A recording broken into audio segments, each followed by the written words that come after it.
So, ayan guys, ang ating naagahan ay kape.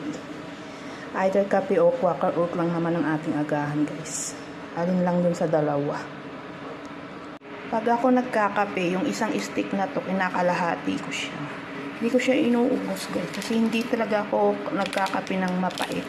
Kaya yung isang stick na to, 2 beses ko siyang ginagamit.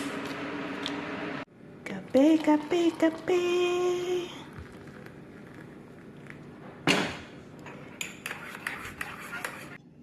Kape tayo.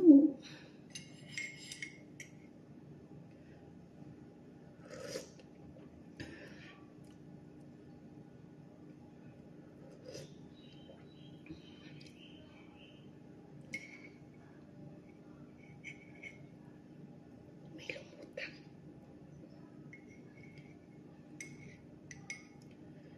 Good morning.